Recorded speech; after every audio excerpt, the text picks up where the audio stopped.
Hey, j'espère que ça va bien. Dans cette vidéo, je vais vous montrer comment être plus productif. Je vais vous parler des raccourcis clavier. Honnêtement, moi j'ai eu un gros background en computer gaming. J'ai joué beaucoup quand j'étais plus jeune. Et la chose la plus importante pour être capable d'être bon dans un jeu vidéo comme StarCraft par exemple, ou n'importe quoi, quel autre jeu, c'est de bien connaître ces raccourcis clavier. Parce que les raccourcis clavier, c'est ça qui fait la différence entre la vie ou la mort. En tout cas, du moins, dans le monde des jeux vidéo, mais dans le monde du travail, c'est ce qui fait la différence entre impressionner tout le monde par votre habileté et justement être probablement le chouchou de vos patrons à cause que tout le monde se dit « Oh my God, t'es donc ben bon versus être juste une autre personne qui fait sa job à un rythme normal. Ce que je veux vous montrer, ça va rapidement augmenter votre rapidité d'exécution sur un ordinateur. Et quand je dis rapidement, c'est très rapide. C'est très très rapide. Et ça va changer ça de façon instantanée. Dans le sens que c'est pas long commencer à utiliser des shortcuts. C'est juste qu'il faut s'en rappeler. Fait que ça va peut-être prendre une journée de gossage. Mais ça va faire toute la différence. Et c'est assez rapide à apprendre. Donc, sans plus tarder, je vais commencer par la liste des shortcuts que je veux vous montrer. Premièrement, si vous êtes sur Windows, 8 en montant, même 7 en montant, je crois, les applications qui sont dans votre barre en bas sont accessibles avec le shortcut de la touche Windows plus les chiffres de 1 jusqu'à 0 sur votre clavier. Donc, si je veux lancer mon explorateur Windows, je fais Windows 1, Edge Windows 3, Chrome Windows 4, mon calendrier Windows 5, le Store Windows 6, etc. Donc, ça, c'est à vous de faire votre ordre, c'est à vous de faire vos préférences lorsque vous êtes en train de travailler. Ensuite de ça, même principe dans votre navigateur, s'il vous plaît, utilisez Google Chrome comme navigateur. Internet Explorer, mettez-moi ça au vidange. Firefox, c'est correct, mais sans plus. Safari, ça commence à être un petit peu de la boîte. Alright, donc lorsque vous êtes dans un navigateur, vous pouvez utiliser CTRL ainsi que les chiffres de 1 jusqu'à 0 sur votre clavier pour contrôler quelle table vous avez présentement. Donc, CTRL 1, CTRL 2, CTRL 3, CTRL 4, CTRL 5. Donc ça, ce que ça vous permet de faire, c'est de garder vos tables les plus pertinentes toujours aux mêmes endroits. Donc, moi, je prends toujours ma to-do list en CTRL 1, mes courriels en CTRL 2. Et comme ça, je sais que peu importe je suis où sur Internet, j'ai jamais à gosser à travers mes onglets pour savoir c'est où qu'il faut que je m'en aille. Ensuite de ça, si vous voulez, disons, lancer une recherche sur YouTube, eh bien, même encore plus basique que ça, si vous voulez lancer une recherche sur Google, la plupart des gens vont faire... Attends un peu, je vais le faire sans shortcut parce que là, je suis habitué avec les shortcuts. Je vais prendre mon curseur, je vais rouvrir un nouvel onglet, je vais marquer google.com et ensuite de ça, je vais aller ici puis je vais lancer ma recherche Google. Ça, c'est absolument con, c'est absolument improductif, c'est absolument lent et inutile comme façon de faire. Moi, ce que je vais vous proposer de faire, ça va être simple. Vous faites CTRL, on va juste revenir où ce que j'étais. On fait CTRL-T pour ouvrir une nouvelle tabulation. Et là, votre curseur est directement dans votre barre d'adresse, on le voit ici. Et vous pouvez commencer à écrire, donc, qu'est-ce que ça mange? Un chat. Right? Alors, on a fait notre recherche, ça n'a pas été trop long. Mais encore, si vous êtes déjà dans une page et que vous ne voulez pas nécessairement ouvrir un nouvel onglet, ce que vous pouvez faire, c'est CTRL avec L. CTRL avec L, ça va s'en aller dans votre barre d'adresse et ça va tout surligner, vous permettant ainsi d'écrire n'importe quoi. Donc, non seulement ça c'est une barre de recherche Google, sauf que Google connaît également, lorsque vous visitez des sites, il reconnaît les moteurs de recherche sur les différents sites web. Donc disons que je vais m'en aller sur YouTube et rechercher la dernière vidéo de PewDiePie. Donc, normalement, j'irai sur YouTube. Ensuite de ça, je cliquerai PewDiePie. Voilà. Et là, je pourrais aller sur sa chaîne, etc.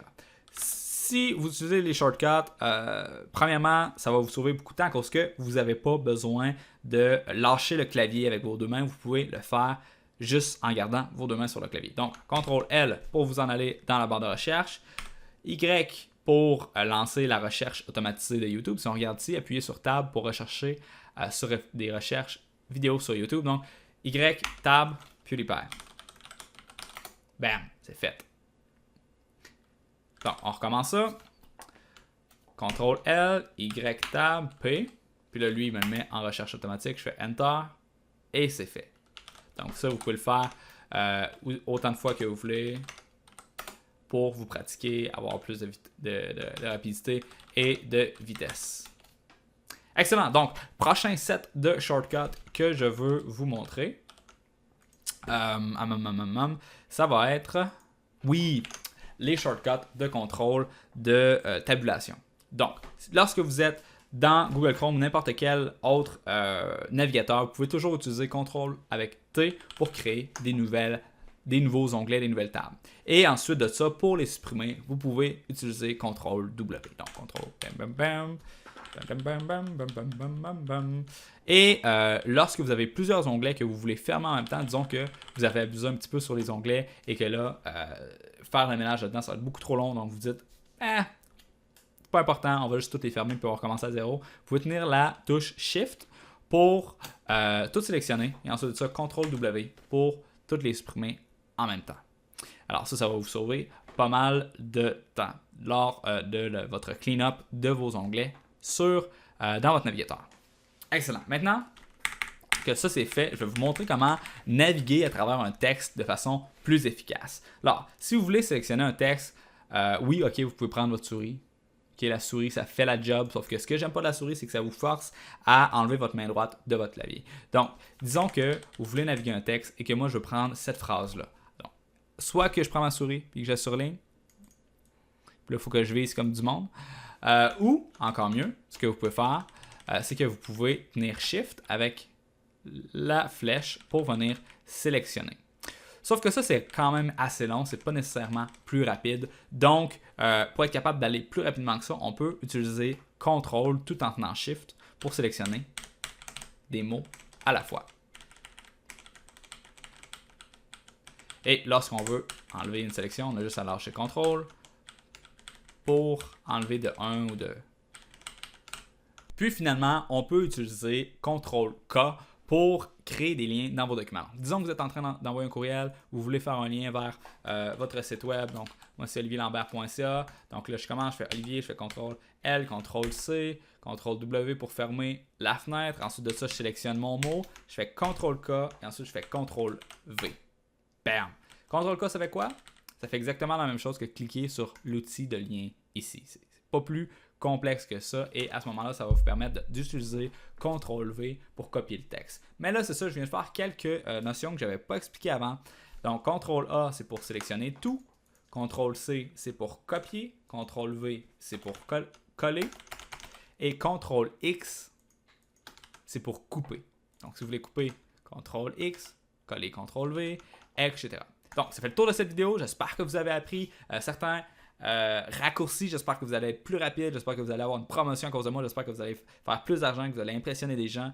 Et j'espère que vous allez mettre en application ces shortcuts-là. Et c'est pas d'essayer de toutes les mettre en application, c'est d'essayer d'en mettre en application juste un tout de suite et de le faire. Okay? C'est une question d'habitude. Vous en rajouterez au fur et à mesure que vous poursuivez à travers votre apprentissage de raccourcis clavier. Alors, c'est déjà tout pour cette vidéo. Je vais mettre la liste des shortcuts dans la description sous cette vidéo. Alors, je vous conseille de vous abonner à ma chaîne si vous avez aimé cette leçon.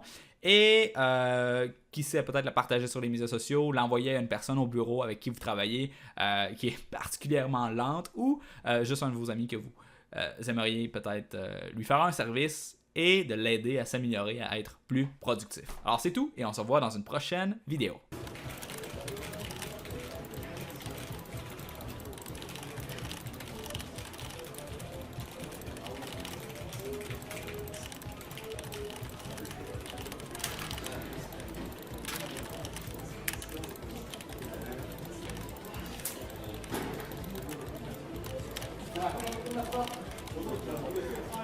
Una